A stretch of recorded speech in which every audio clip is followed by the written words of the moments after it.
제주도 내가 3번씩 갔다 왔는데 여기 가면 화엄경 이야기 누가 한마디도 안 해줘. 금강경 이야기를 많이 해줘. 응? 처음에 나오잖아. 응? 일시불제 사이구 기수구 고동원 하니까.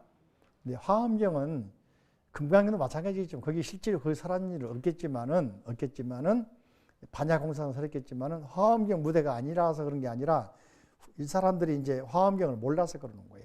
사실은 화엄경 무대도 거기를 배경으로 하고 있거든.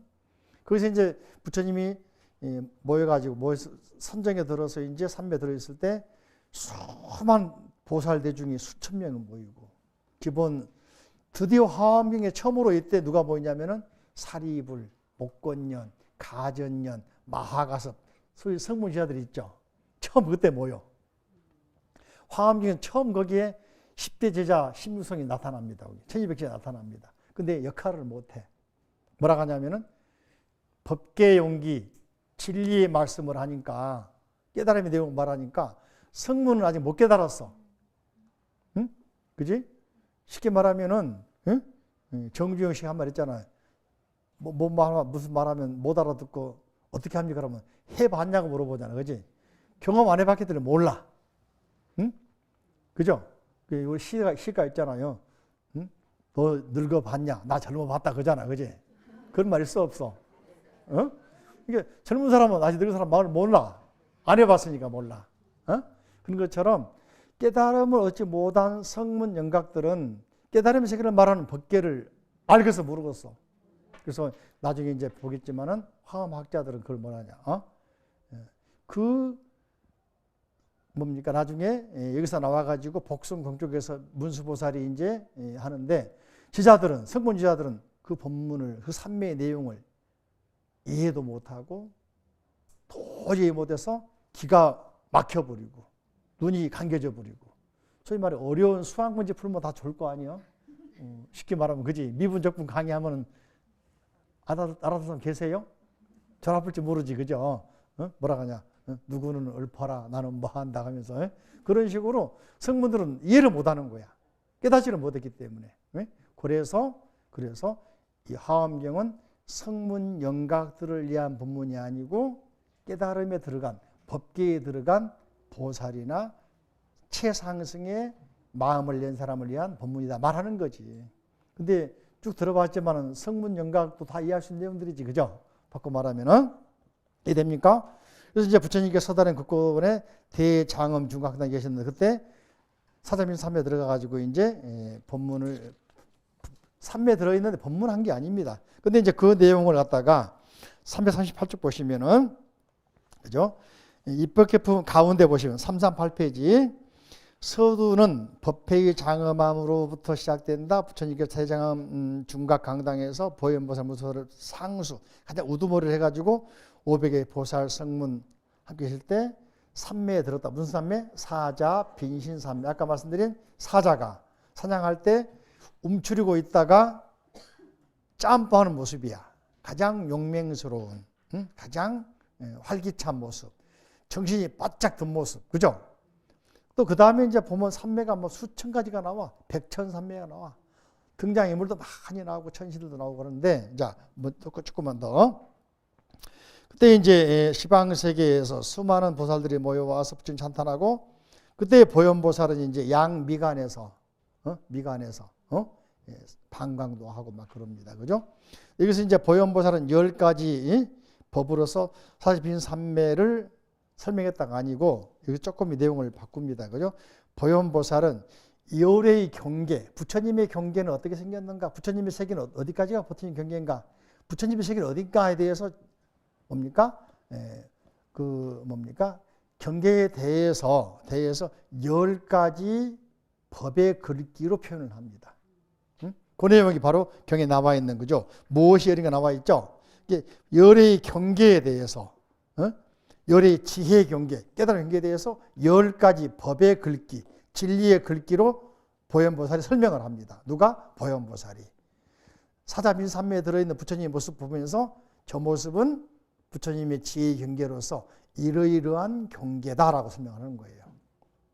조금은 감이 잡혀요? 자, 그러니까 여기 표현은 사자빈삼매를 설명하는 게 했다. 그게 아니고 부처님께 사삼인삼에 들어있는 상태에서 부처님의 지혜의 세계, 지혜의 경계에 대한 설명을 여러분들 잘 모를 거지만은 이러이러한 경계다라고 10가지 법의 글귀로 설명을 합니다. 누가? 보현보살이. 자, 10가지란 무엇인가? 이른바 시작.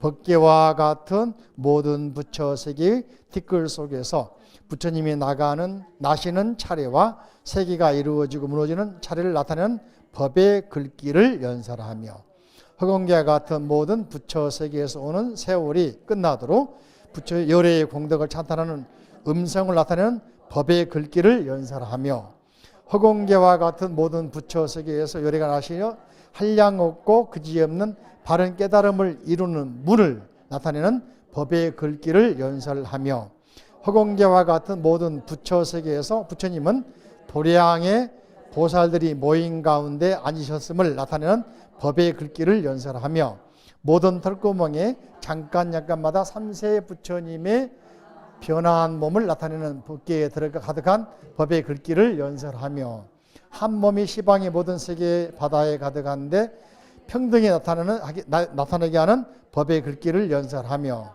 모든 경계 가운데 삼세 부처님들은 신통면을 나타내게 하는 법의 글귀를 연설하며 모든 부처 세계의 티끌 속에 삼세 모든 부처 세계의 티끌 수와 같은 부처님의 가지가지 신통 변화를 나타내어 한량없는 겁을 지나게 하는 법의 글귀를 연설하며 모든 뜰구멍에서 삼세 모든 부처님의 큰 서원 바다의 음성을 내어 오는 세월이 끝나도록 모든 보살을 열어 교화하고 인도하는 법의 글귀를 연설하며 부처님 사자자의 크기가 법계와 같으며 보살들의 모임과 도량의 장엄이 평등하고 차별이 없는데 오는 세월이 끝나도록 가지가지 미미한 법문을 굴리는 법의 글귀를 연설함이니라.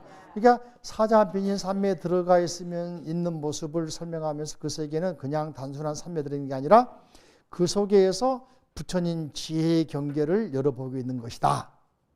부처님의 지혜의 경계. 여러분 지혜의 경계를 표현하면 어떻게 표현할 수 있을까요? 10가지로 한번 표현해 볼까? 비교가 됩니까? 안 됩니까? 그죠? 그럴 때 보현보살이 딱 알아보고서는 저 삼매에 들어 계시지만 저 삼매 속에서 우리는 부처님의 지혜 경계를 이렇게 우리가 캐치할 수가 있다. 알 수가 있다. 그걸 우리에게 보여주고 계신 것이다. 부처님은 이제 끄떡끄떡하면서 보현보살 그 말이 맞느니라. 여러분들이 보현보살이 생각하고 말한 것이 맞다. 인정해 주는 쉽게 말하면 감독관 역할을 하고 있는 거죠. 그죠? 그러면서 본문 이제 거기 상태에 있는 단계를 뭐라 하냐? 요 단계에 있는 상태를 근본법회. 뭐라 한다고? 자, 비교가 되는 게 금강경을 불자의 길 있죠. 104페이지 법회 인연 있습니까? 따라할까? 법회 인유분. 거기 보시면 이와 같이 나는 들었습니다. 지나가지고 예? 맨 아래줄 보시면은 예?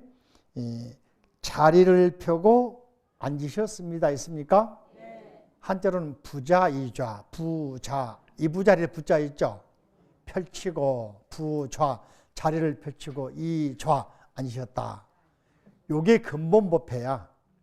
부처님이 여기 앞에서는 보시면은 탁발을 가셔가지고 밥을 거시기에 와서 다 같이 이제 탁발하게 되면은 이제 원리가 수행자들은 이제 농사짓지 않고 재물 축적하지 않고 당시에는 그죠? 얻어와서 먹잖아요. 먹을 때 병자나 또 소위 본 사람들 못 나가니까 다 걷어가 탁발에 오면은 모아서 분배한단 말이지. 그래서 이제 같이 모이는데 성 밖에 갔다 왔으니까 발이 지저분할까 안 지저분할까? 그러니까 세족. 요즘에 세족식 하잖아, 그지? 다 거기서 나온 거야, 세족식이. 세수. 얼굴이 마찬가지. 밖에서 새벽에 비 맞고 돌아왔으니까 얼굴도 막 뭐 묻었을 거 아니에요. 세수, 세족, 그죠? 참선하려면 좀 먼지가 있어야 돼. 좀 개운해야 돼. 깔끔해야 돼. 이게 풀 베가지고는 방석이 아니지. 풀, 길상처럼 풀이지, 그죠? 베가지고 깔고 앉아가지고 막 이제 밥 먹고 나서 손 씻고 밥 씻고 나서 밥그릇 씻고 나서 정리하고 나서 다 정리하고 앉아가지고 명상에 들어.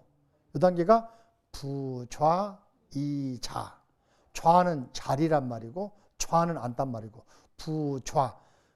풀 잘라가지고 자리를 펴 만들어. 이게 이제 방석의 원형이란 말이지. 예?